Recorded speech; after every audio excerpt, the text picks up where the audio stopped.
నమస్కారం జీవన రేఖ కార్యక్రమానికి స్వాగతం. మోకాలి చిప్ప మార్పిడి శస్త్రచికిత్సలో రోబోటిక్స్ పాత్ర ఏంటి? రోబోటిక్స్ శస్త్రచికిత్స వల్ల కలిగే ప్రయోజనాలు ఏంటి?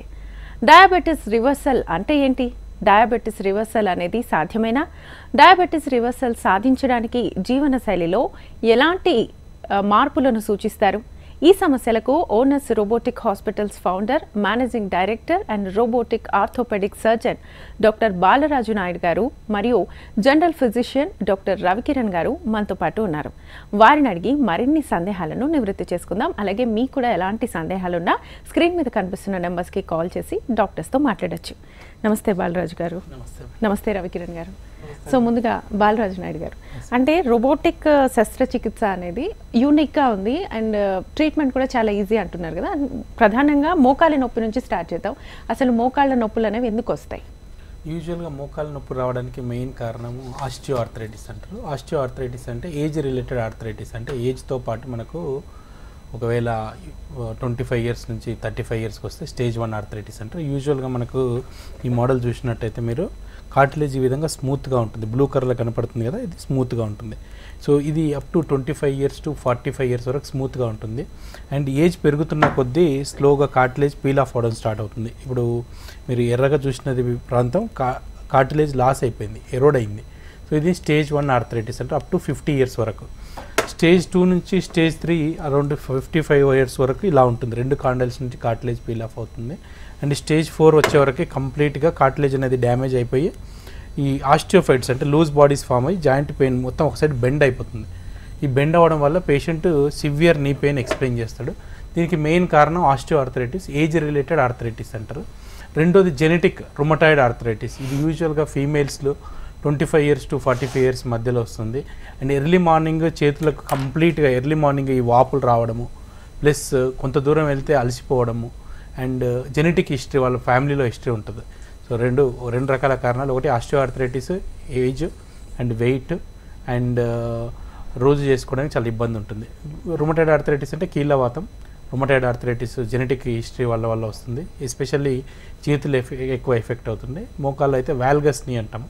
సో ఈ రెండు మెయిన్ కారణాలు మోకాళ్ళ నొప్పికి. ఓకే, అండ్ దీని లక్షణాలు ఎలా ఉంటాయి? అండ్ ఇందాక మీరు చెప్పినట్టుగా పొద్దున్న లేవగానే వాపులు వస్తాయని అంటూ ఉంటారు కదా. కొంతమందికి కీళ్ళ నొప్పులు వచ్చినప్పుడు సౌండ్ కూడా వస్తూ ఉంటుంది. సో సౌండ్ని క్రిపిటస్ అంటారు. యూజువల్గా బోన్కి మధ్యలో ఇంతకుముందు మీకు చూపించినట్టు అయితే ఈ బోన్కి మధ్యలో బ్లూ కలర్లో కనపడుతున్నది కార్టిలేజ్, వైట్ కలర్ కనపడుతున్న మినిస్కస్, మళ్ళీ again blue cartilage. So almost 9 mm gap ఉంటుంది నీ జాయింట్లో. ఈ 9 mm గ్యాప్ ఏమాత్రం తగ్గినా బోన్ టచ్ అయ్యి క్రిపిటస్ అంటారు, అంటే సౌండ్స్. చాలామంది మా దగ్గరికి పేషెంట్స్ వచ్చినప్పుడు, సార్ మోకాల్లో సౌండ్ వస్తుంది సార్, క్రిపిటస్ వస్తుంది సార్ అంటారు. అంటే దాని మీనింగ్ ఏంటంటే అరుగుదల స్టార్ట్ అవుతుంది, మజిల్స్ వీక్ ఉన్నాయి అన్నట్టు. అదర్ సిమ్టమ్స్ ఏంటంటే ఎస్పెషల్లీ పెయిన్, ఎస్పెషల్లీ మెట్లు దిగుతున్నప్పుడు కానీ, కింద కూర్చున్నప్పుడు కానీ, ఇండియన్ టాయిలెట్స్ వాడుతున్నప్పుడు కానీ పేషెంట్స్ పెయిన్ ఎక్స్పీరియన్స్ చేస్తారు. దాంతోపాటు వాపులు వస్తుంటాయి. అండ్ రాత్రిపూట నిద్ర పట్టడం కష్టంగా ఉంటుంది. ఇక్కడ నుంచి ఒక 100 మీటర్స్ వెళ్ళి కూరగాయలు తెచ్చుకోవడానికి కానీ, డైలీ నీడ్స్ తెచ్చుకోవడానికి కానీ ఇబ్బంది అవుతుంటాయి. ఇవన్నీ సిమ్టమ్స్. సో మోకాలు నొప్పి ఉంటుంది, వాపు ఉంటుంది, అండ్ సౌండ్స్ వస్తుంటాయి. అరుగుదల మొదటి సిమ్టమ్స్ ఇవి. ఓకే, అండ్ మీరు యూకే, ఇటలీ, జర్మనీ, ఫ్రాన్స్ ఇక్కడ ట్రైన్ అయ్యారు కదా. ఈ మోకాలి శస్త్రచికిత్స రోబోటిక్ సర్జరీ అనేది ఎంత అడ్వాన్స్డ్, ఎంతవరకు పనిచేస్తుంది అసలు? సో చాలా మంచి క్వశ్చన్. చాలామంది అడుగుతుంటారు ఈ రోజుల్లో రోబోటిక్ ఒక పాత్ర ఏంటని. సో మీరు ఈ మోడల్ చూసినట్టయితే కంప్లీట్గా జాయింట్ లైన్ అనేది కార్టిలేజ్ కంప్లీట్గా అరిగిపోయింది. ఈ అరిగిపోయిన కార్టిలేజ్కి మేము అడ్వాన్స్డ్ రోబోటిక్ సర్జరీ అంటే ఇది కంప్లీట్గా రోబోటిక్ మోడల్. సో ఇక్కడ ఒక side gold metal implant and మధ్యలో ప్లాస్టిక్ ఉంటుంది. సో ఈ రోబోటిక్ సర్జరీలో ఏంటంటే మీరు ఈ కటింగ్ మెకానిజం అనేది యాక్యురేట్గా ఉంటుంది. చాలా తక్కువ, అంటే ఎగ్జాక్ట్గా బోన్ ఎంత కట్ చేయాలో అంత. మీరు వీడియో ప్లే చేస్తాం మేము, చూడండి ఎగ్జాక్ట్గా. సో ఆ వీడియోలో మీకు క్లియర్గా కనపడుతుంది. అంటే 9 mm బోన్ మాత్రమే మేము రీప్లేస్ చేయాలి. చాలామంది మీరు వేరే వీడియోలు చూసినట్టయితే ఈ బోన్ ఇక్కడ కట్ చేస్తారు, ఈ బోన్ ఇక్కడ కట్ చేస్తారు. అది ట్యూమర్ సర్జరీ, అంటే క్యాన్సర్ వచ్చినప్పుడు చేస్తారు. బట్ అరుగుదలలో మాత్రం ఓన్లీ మీరు చూసినట్టయితే ఈ మెటల్ వరకు మాత్రమే రీప్లేస్ చేస్తారు. రోబోటిక్లో అడ్వాంటేజ్ ఏంటంటే చాలా తక్కువ ఇన్సిషన్, తక్కువ బోన్ కోత ఉంటుంది, ఫాస్టర్ రికవరీ ఉంటుంది. సో ఆ రికవరీ మోడల్ ఫాస్ట్గా ఉండడానికి రోబోటిక్ శస్త్రచికిత్స. అండ్ సక్సెస్ రేట్ కూడా 99.99% ఉంటుంది. ఏమాత్రం కూడా ఫెయిల్యూర్ రేట్ ఉండదు. అండ్ పేషెంట్స్ యూజువల్గా 10 to 15 డేస్లో నార్మల్గా 30 ఇయర్స్ బ్యాక్ ఎట్లా నడుస్తారో అట్లా నడవడానికి మెయిన్గా రోబోట్ యొక్క పాత్ర ఉంటుంది. అండ్ దీని యొక్క మెయిన్గా మనకు ఫాస్టర్ రికవరీ, తక్కువ కోత ఉంటుంది, అండ్ బోన్ కూడా మినిమల్గా కట్ చేస్తారు, అండ్ స్పీడ్గా నడవగలుగుతారు, అండ్ మెట్లెక్కి దిగొచ్చు ఒక 15 days లోపల. సో రోబోటిక్ అనేది కన్వెన్షనల్ సర్జరీతో పోలిస్తే ఆల్మోస్ట్ ఒక 80 to 90% సుపీరియర్గా ఉంటుంది. ఓకే, అంటే ఎలాంటి వాళ్ళకు చేస్తారు? అంటే పేషెంట్స్ ఇప్పుడు షుగరు, బీపీ వీటితో వస్తూ ఉంటారు, అండ్ వాళ్ళు ఈ రోబోటిక్ సర్జరీకి రెడీగా ఉన్నారా లేదా అని మీకు ఎలా తెలుస్తుంది? ఎలా సెలెక్ట్ చేస్తారు? యూజువల్గా ఫస్ట్ పేషెంట్స్ మా దగ్గరకు వచ్చినప్పుడు వాళ్ళ ఏజ్ చూస్తాం. ఫస్ట్ 55 to 65 years ఉండి రోజు వాళ్ళు చేసుకునే పనులకు చాలా ఇబ్బంది కలగడం. అంటే ఇబ్బంది అంటే మెయిన్గా ఇక్కడ నుంచి వెళ్ళి కూరగాయలు కొనుక్కోవడానికి కష్టం అవుతుంది, వాష్రూమ్కి వెళ్ళడానికి కష్టం అవుతుంది, మెట్లు ఎక్కడానికి కష్టం అవుతుంది, ఫంక్షన్లకు వెళ్ళడానికి కష్టం అవుతుంది, రాత్రిపూట నిద్ర పట్టకపోవడము, ఇవి మెయిన్ సిమ్టమ్స్. దాంతోపాటు ఎక్స్రే పరంగా గ్రేడ్ 1, 2, 3, 4 అంట. ఒకవేళ ఫ్లోర్లో ఉండి ఈ సిమ్టమ్స్ అన్నీ ఉన్నట్లయితే నీ రీప్లేస్మెంట్ సర్జరీ అడ్వైజ్ చేస్తాం. యూజువల్గా గ్రేడ్ 1, 2 మందులు, ఫిజియోథెరపీ సరిపోతుంది. గ్రేడ్ 3 మాత్రం ఎప్పుడు అవసరమైతే కొన్నిసార్లు ఇంజెక్షన్స్, లేకపోతే గ్రేడ్ 4 అయితే కంపల్సరీ సర్జరీ చేయించుకుంటే మళ్ళీ ఒక 35 years వస్తుంది. నన్ను చాలామంది అడుగుతుంటారు, what is the best gift that can I give to parents అంటే it's the knee replacement surgery. They are not happy. అంటే వాళ్ళకు ఒకవేళ నువ్వు కారు కొనిచ్చినా, ఇల్లు కొనిచ్చినా కంటే నీ రీప్లేస్మెంట్ సర్జరీ చేసినట్టు ఈరోజు చాలామంది హ్యాపీగా ఉంటారు. Failure rate only 0.1%. అది కూడా proper doctor, proper hospital select చేసినట్టయితే, ప్రాపర్ టెక్నాలజీ చేసుకున్నట్టయితే 99.99% సక్సెస్ రేట్ ఉంటుంది. Okay, okay. సో ఇప్పుడు చాలామందికి శస్త్రచికిత్స గురించి చాలా అపోహలు ఉంటాయి. రోబోటిక్ సర్జరీ అంటేనే భయపడుతుంటారు వాళ్ళు. రెగ్యులర్ సర్జరీస్కి అలవాటు పడిపోయి ఉంటారు. సో వాళ్ళకి మీరు ఇచ్చే సలహాలు ఏంటి అసలు? So I request to play the promo చూసినట్టయితే మీరు ఒకసారి ప్రోమో వేయండి ప్లీజ్. సో ప్రోమోలో చూసినట్లయితే మీరు 3D మోడల్ మనకు ఆపరేషన్ కంటే ముందే 3D మోడల్ జనరేట్ అవుతుంది. అంటే మనకు ఈ మెటల్ బోన్ ఎంత కట్ చేయాలి, యాంటీరియర్గా ఎంత కట్ చేయాలి, కింద ఎంత కట్ చేయాలి, సూపీరియర్గా ఎంత కట్ చేయాలని చూస్తాము. చూసిన తర్వాత ఎగ్జాక్ట్గా మనకు సర్జరీ కంటే ముందే ఈ మోడల్ యొక్క డైమెన్షన్స్ వస్తాయి. వచ్చిన తర్వాత మనకు ఇమీడియట్గా పేషెంట్కి మొత్తం సర్జరీ, కన్వెన్షనల్ సర్జరీ అయితే 2 hours పడుతుంది. రోబోటిక్ సర్జరీలో main surgery around 15 minutes to 20 minutes మా పాత్ర ఉంటుంది. మిగతాదంతా fully automation robot. We use 4th generation robots అంటున్నాం. 4th generation అంటే ఆటోమేటెడ్ కంప్లీట్గా. సర్జన్ ఆల్మోస్ట్ జస్ట్ అబ్జర్వ్ చేస్తుంటారు రోబోట్ కరెక్ట్ చేస్తుందా లేదా అని. దీని ద్వారా యాక్యురసీ పెరుగుతుంది, రికవరీ పెరుగుతుంది, ఎర్రర్ రేట్ తగ్గుతుంది. అండ్ మా హాస్పిటల్ ప్రత్యేకత అంటే చాలామంది పేషెంట్స్కి మేము యూజువల్గా ఎర్లీ మార్నింగ్ 4 కానీ 6 కానీ 8 కానీ 8 లోపల కంప్లీట్ సర్జరీస్ ఫినిష్ అవుతాయి. అంటే ఎర్రర్ రేట్ తక్కువగా ఉంటుంది. అందుకే మా సక్సెస్ రేట్ చాలా ఎక్కువగా ఉంది. ఓకే, దానికి సంబంధించిన ఏవి ఒకసారి చూద్దాం సార్. ఏవి ప్లీజ్.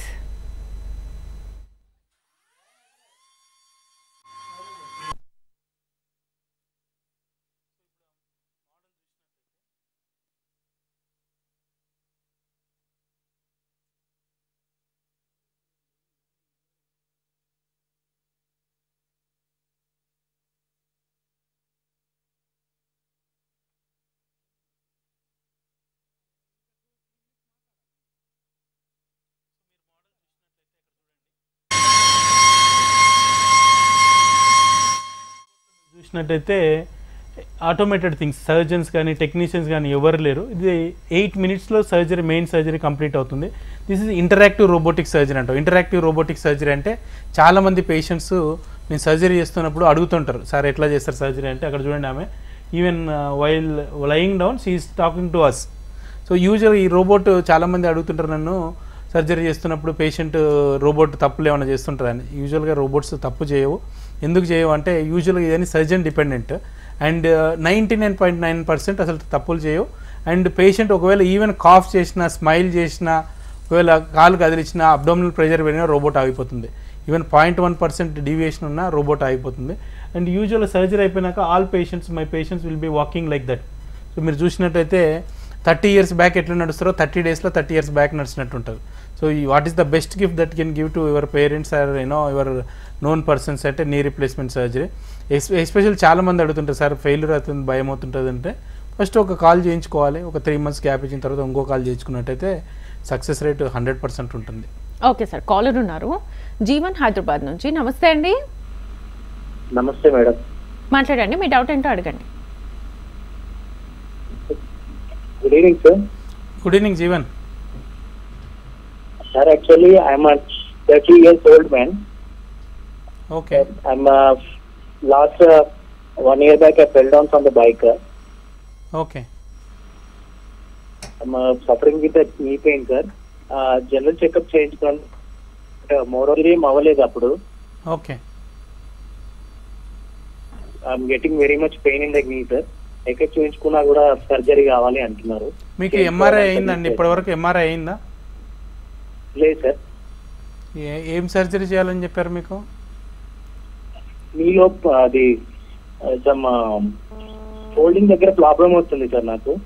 అయితే ఒక పని చేయండి, మీరు ఎంఆర్ఐ చేసుకుని మా స్క్రీన్ పైన మన నెంబర్ ఉంది కదా, దానికి వాట్సాప్ చేయండి. Then immediately we can have a video consultations. No need to travel to Hyderabad. మీరు ఒకసారి చేసిన తర్వాత నేను డీటెయిల్గా డిస్కస్ చేస్తాను. ఎందుకంటే నీ 30 years ఓల్డ్ పేషెంట్ యూజువల్గా లిగమెంట్ ఇంజరీస్ ఉంటే సర్జరీ చెప్తారు. లిగమెంట్స్లో కూడా ఏసీఎల్, మినిస్కస్, పీసీఎల్ అని ఉంటాయి. సో యంగ్ పేషెంట్ కాబట్టి చాలా చూసి జాగ్రత్తగా చేసుకోవాలి. యూజువల్గా ఈ సక్సెస్ రేట్ కూడా 99.99% ఉంటుంది. సో మీరు ఎంఆర్ఐ చేసుకొని ఆ రిపోర్ట్స్ అన్నీ నా నెంబర్కి వాట్సాప్ చేయండి. Definitely will get back to you. Okay. So ఇప్పుడు ఈ శస్త్రచికిత్స అనేది అడ్వాన్స్డ్ అని చెప్తున్నారు కదా, ఇప్పటి వరకు ఎంతమందికి చేశారు అండ్ ఇందులో సక్సెస్ స్టోరీస్ గురించి? సో మా దగ్గర ఇప్పటికి మేము ఓనస్ రోబోటిక్ హాస్పిటల్స్ కంటే ముందు మేము హైదరాబాద్లో ప్రముఖ కార్పొరేట్ హాస్పిటల్స్లో అన్నీ చేసిన తర్వాత బేసిక్ అండ్ అడ్వాన్స్డ్ ఫెలోషిప్స్ చేసిన తర్వాత then we travel to UK, Italy, Germany, France మరి వెరీ అడ్వాన్స్డ్ ట్రైనింగ్. అంటే ఈ ఆటోమేటిక్ రోబోట్స్ మీరు చూశారు కదా ప్రోమోలో, ఇవన్నీ కూడా south Korean and US robots. And ఇవన్నీ కూడా 2016లో ట్రైనింగ్ అయిన తర్వాత then we started our own hospitals. This is the 7th year we are running. Till now we treated 1,50,000 patients on OPD basis and 7,500 surgeries and IP patients. So సక్సెస్ఫుల్గా చాలామంది patients హ్యాపీగా ఉన్నారు. And ఈ robotic పాత్ర ఏంటంటే faster recovery ఉంటుంది ఎస్పెషల్గా. Okay. Faster recovery అంటే మీరు చెప్పినట్టుగా 30 days రికవరీ టైం? యూజువల్గా సర్జరీ అయిపోయిన 24 hours తర్వాత నడిపిస్తాం పేషెంట్ని. అండ్ 48 hours తర్వాత మెట్లు ఎక్కడం దిగడం, 3rd day డిశ్చార్జ్ చేస్తాం. అండ్ 10 to 15 daysలో కుట్లు తీస్తాము. కుట్లు తీసిన తర్వాత యూజువల్గా పేషెంట్స్ నా ఓపీడీ ఛాంబర్కి ఆ టైంకే కంప్లీట్గా నడుచుకుంటారు సార్. 30 daysలో 30 years బ్యాక్ ఎట్లా నడుస్తారో అట్లా నడుస్తారు. ఎనర్జెటిక్గా ప్లస్ వంకర ఉన్నది పోవడము ప్లస్ మెట్లు ఎక్కడం దిగడము అన్ని రకాలుగా ఫాస్టర్ రికవర్. అంటే యూజువల్గా మీరు 30 daysలో ఏ సర్జరీ చేసిన తర్వాత 30 years బ్యాక్ ఎట్లా ఉంటారు, వెరీ డిఫికల్ట్. బట్ మా గ్యారంటీ ఏంటంటే 30 daysలో 30 years బ్యాక్ ఎట్లా నడుస్తారో అట్లా నడిపిస్తాం. ఓకే. ఓకే. అండ్ ఫాలోఅప్ కూడా ఉండాలి వాళ్ళకి? ఫాలోఅప్ కంపల్సరీ ఉండాలి. First 10 days, then 6 weeks, then 3 months and then 1 year. Okay. Okay. Okay sir. So ఇప్పుడు Onus sir robotic hospitals group medical director Ravikiran గారు, జనరల్ ఫిజిషియన్ సార్. ఇప్పుడు డయాబెటిక్ రివర్సల్ అనేది అసలు సాధ్యమే? ఎందుకంటే ఒక్కసారి డయాబెటీస్ వచ్చింది అంటే ఇంకా లైఫ్ లాంగ్ టాబ్లెట్స్ వాడాలి అని అంటుంటారు. ఈ రివర్సల్ అనేది ఏంటి అసలు? వెరీ గుడ్ క్వశ్చన్ అండి. అయితే what is diabetes reversal? Diabetes అనేది it's a part of metabolic syndrome. So ఏంటిదంటే డయాబెటీస్ రావడానికి గల కారణం ఏంటి అంటే మన డైట్ మరియు లైఫ్ స్టైల్లో మనం చేసే తప్పులే చాలా రోజుల తర్వాత వచ్చే ప్రాబ్లమే డయాబెటీస్. అయితే ఎప్పుడైతే మనము మన డైట్ లైఫ్ స్టైల్లో ఏదైతే మిస్టేక్స్ మనం కరెక్ట్ చేసుకుంటామో దట్ ఈస్ డయాబెటీస్ రివర్సల్. చాలామంది చెప్పినట్టు మీరు డయాబెటీస్ రివర్సల్ కోసం ఏదో చాలా డబ్బులు ఖర్చు పెట్టి ఏవో కొనుక్కొని ఏదో చేయాల్సిన అవసరం లేదండి. కేవలం strict diet and life style changes are sufficient for diabetes reversal. And yes, diabetes reversal is true. Especially young males కానివ్వండి, యంగ్ ఫీమేల్స్ కానివ్వండి, ఈ మధ్య డయాబెటీస్ డయాగ్నోస్ అయిన వాళ్ళు కానివ్వండి, and who are motivated, when they are properly selected and properly done, diabetes reversal can be 100% achieved. And at the same time మీకు ఏదైతే ఆ life style change diet changes ఉన్నాయో చూడండి, ఇది డయాబెటీస్ రివర్సల్ అంటే ఎట్లా ఉంటుందంటే until and unless you follow the diet changes and the lifestyle changes, then only there will be diabetes reversal. మనం ఒక 3 months diet life style change చేసిన తర్వాత మళ్ళీ ఆపేసి మళ్ళీ బ్యాక్ వెళ్ళిపోయాం అనుకోండి, అగైన్ మళ్ళీ diabetes will come back. So diabetes reversal is a continuous process. Okay. అంటే మీరు కంటిన్యూ ప్రాసెస్ అంటున్నారు కాబట్టి ఇందులో మెడిసిన్స్ వాడకుండా ఓన్లీ మీరు చెప్పిన డైట్తోనే అది రివర్సల్ అవుతుందా? 100% అవుతుందండి. ఎస్పెషల్లీ రీసెంట్గా డయాగ్నోస్ ఒక 4-5 years బ్యాక్ వరకు డయాగ్నోస్ అయిన వాళ్ళు, మినిమల్ మెడికేషన్స్ వాడుతున్న వాళ్ళు, who are motivated to do diet, వాళ్ళకి 100% రివర్స్ అవుతుందండి. అంటే టాబ్లెట్స్ అవసరం లేకుండా వాళ్ళు మనం చెప్పిన strict diet and life style changes 100% possible అవుతుంది. డయాబెటీస్ కోసం టాబ్లెట్స్ వాడాల్సిన అవసరం లేదు. ఓకే. అంటే వాళ్ళ లైఫ్ స్టైల్ మోడిఫికేషన్స్ అసలు ఎలా చెప్తారు మీరు? There are some techniques and tips which we advise for our patients. అంటే నా దగ్గరకు పేషెంట్ ఓపీలో వచ్చారనుకోండి, we would advise them to have food 5 times a day. Breakfast snack, lunch, afternoon snack, dinner. ఎక్కువసార్లు తినాల్సి వస్తుంది, కొంచెం కొంచెం తినాల్సి వస్తుంది.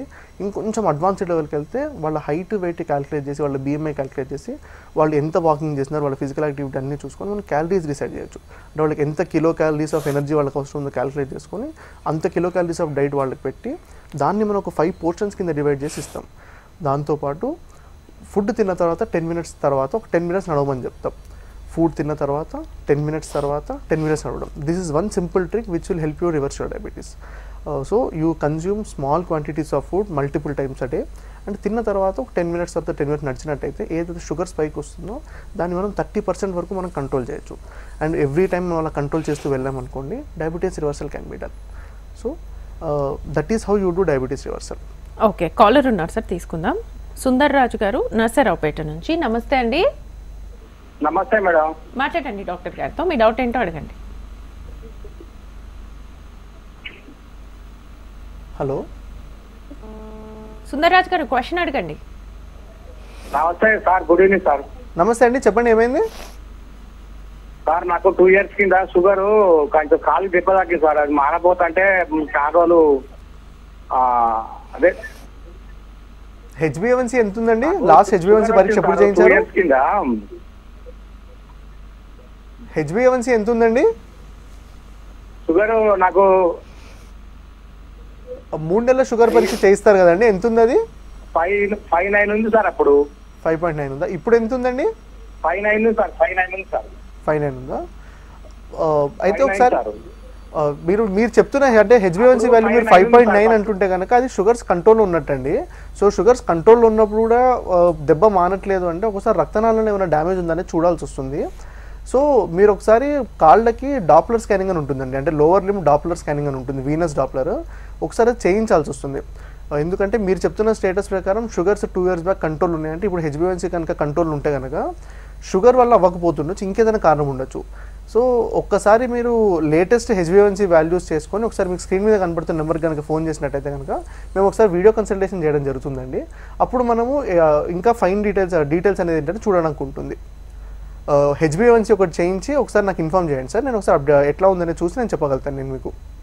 ఓకే, ఇప్పుడు టైప్ 1 టైప్ 2 అని ఈ డయాబెటీస్లో ప్లస్ ఇప్పుడు 20 years నుంచి డయాబెటీస్ స్టార్ట్ అయిపోతుంది కదా, ఆ డిఫరెన్స్ ఎట్లా డిఫరెన్షియేట్ చేస్తారు వాళ్ళ లైఫ్ స్టైల్? మేజర్గా డయాబెటీస్ 4 రకాల డయాబెటీస్ ఉంటుందండి. అందులో most common cause type 2 diabetes, అంటే మేజర్గా మనం చూసేవన్నీ టైప్ 2 డయాబెటీస్. టైప్ 1 డయాబెటీస్ అంటే చిన్న పిల్లలు, అంటే less than 10 years, less than 10 to 12 years, 15 years వాళ్ళకి వచ్చే ప్రాబ్లం టైప్ 1 డయాబెటీస్. అది కాకుండా ఇంకొక 2 ఉంటాయండి, అడల్ట్ ఆన్సెట్ ఆటోఇమ్యూన్ డయాబెటీస్ అంటాం, లాడా, ఇంకొకటి మోడీ. సో వీటన్నిటిలో type 2 diabetes the most common one. అయితే ఇప్పుడు మనకి ఈ లాస్ట్ గత 20-30 years ప్రకారం ఎప్పుడైతే మనకి అర్బనైజేషన్ జరిగిందో, అంటే మనకి ర్యాపిడ్గా సిటీస్ పెరగడము, ర్యాపిడ్గా ప్రాసెస్డ్ ఫుడ్ పెరగడం ఎప్పుడైతే స్టార్ట్ అయిందో అప్పుడు when we started consuming the high అంటే రిఫైన్డ్ షుగర్స్, అంటే ప్రాసెస్ ఫుడ్ కానీ ప్యాకెట్లో వచ్చే ఫుడ్ తినడం స్టార్ట్ చేసి బిహైండ్ ద డెస్క్ అంటే కూర్చొని చేసే వర్క్ స్టార్ట్ చేసిన తర్వాత డయాబెటీస్ అనేది మన దేశంలో చాలా ర్యాపిడ్గా పెరిగింది. ఎంత ర్యాపిడ్గా పెరిగిందంటే India is now called the diabetes capital of the world, అంత ర్యాపిడ్గా పెరిగింది.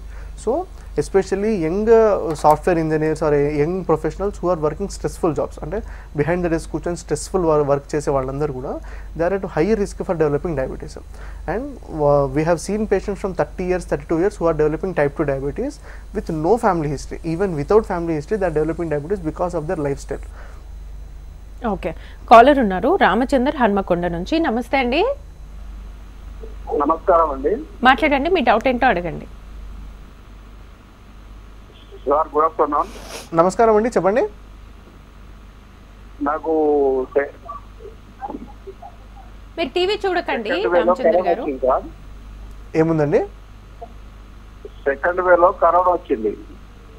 సెకండ్ వేవ్ లో కరోనా వచ్చింది, చెప్పండి. సెకండ్ వేలో కరోనా వచ్చింది సెకండ్ వేలో. సరే, టీవీ చూడకండి సార్, ఫోన్లో మాట్లాడండి. ఫోన్లో మాట్లాడుతున్నా సార్ నేను.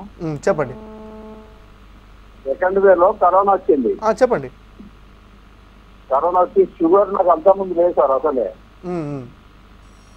దాంతో షుగర్ వచ్చిందని చెప్పేసి 2 కాళ్ళు తీసేసింది, 2 లెగ్స్ రిమూవ్ చేసిళ్ళు. ఇప్పుడు టాబ్లెట్స్ పెట్టిళ్ళు.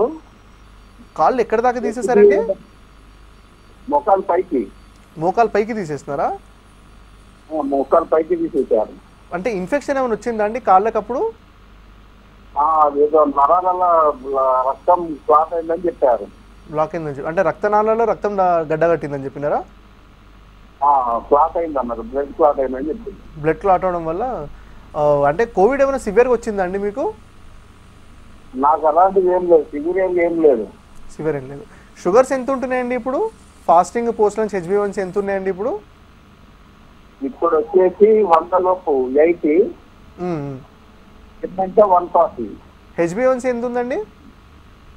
HbA1c అంతకుముందు 6 ఉండే, ఇంకా మొన్న గత నెలలో వేయించుకున్నప్పుడు 6.7 ఉన్నది. 6.7 ఉండదు. HbA1c <7 వరకు కూడా షుగర్స్ కంట్రోల్లో ఉన్నట్టు అర్థం అండి. సో అప్పుడు మీకు ఏదైతే కోవిడ్ వల్ల ఏదైనా కాంప్లికేషన్ వల్ల రక్తనాళాలు రక్తం గడ్డగట్టి ఉండొచ్చు. ఎందుకంటే కోవిడ్ అప్పుడు కొంతమందికి అయింది ప్రాబ్లం, అంటే రక్తనాళాలు రక్తం చిక్కగా అవడం వల్ల రక్తం గడ్డగట్టి, అది కూడా పెద్ద నరాలు ఎప్పుడైతే బ్లాక్ అయితే వాటి వల్ల కూడా అయి ఉండొచ్చు. కానీ మీరు చెప్తున్న HbA1c values are under control. So there is no further need for strict control of sugars. ఎందుకంటే మనము HbA1c 7 కన్నా తగ్గిన తర్వాత మనం స్ట్రిక్ట్ కంట్రోల్ చేయబోతే మీకు షుగర్స్ డేంజరస్గా లో అయ్యే ఛాన్సెస్ ఉంటాయి. So the target value of HbA1c should be between 6.4 to 7. మీరు 6.7 ఉందన్నారు కాబట్టి యువర్ షుగర్స్ అండర్ కంట్రోల్. రక్తనాళాలను ఇంకేదైనా ప్రాబ్లం వల్ల రక్తం గడ్డగట్టిందేమో చూడాల్సి వస్తుంది సార్. కేవలం అంటే ఇప్పుడు ఏదైతే షుగర్ వల్ల అవుతుందో దాన్ని అయితే మనం ఇంకా అగ్రెసివ్గా మనం కంట్రోల్ చేయడానికి ఎటువంటి ప్రయత్నం చేయకూడదు. చేస్తే మనకి మళ్ళీ కాంప్లికేషన్స్ వచ్చే ఛాన్సెస్ ఉంటాయి. ఓకే ఇప్పుడు ఈ డయాబెటీస్ గురించి రివర్సల్ గురించి ఒకవేళ తెలిస్తే కొన్ని సంవత్సరాల నుంచి మెడిసిన్స్ వాడుతున్న వారు ఇప్పుడు రివర్సల్కి రావాలి అని అనుకుంటే ఇమ్మీడియట్గా వాళ్ళకి మెడిసిన్స్ ఆపేస్తారా, లేకపోతే స్లో ప్రాసెస్ ఉంటుందా? డయాబెటీస్ రివర్సల్ అనేది more of diet and life style changes అండి. So as the diet and life style changes keep on continuing, వాళ్ళకి ఏదైతే టాబ్లెట్ రిక్వైర్ ఉంటుందో తగ్గుతుంది. సో స్లోగా it will take some time. So మనం మెల్లగా టాబ్లెట్స్ తగ్గిస్తూ మ్యాక్సిమం టాబ్లెట్స్ లేకుండా ఉండడానికి ప్రయత్నం చేస్తాం. బట్ లాంగ్ స్టాండింగ్ డయాబెటీస్కి ఏమవుతుందంటే ఎంతో కొంత రిక్వైర్మెంట్ ఉండిపోతుంది.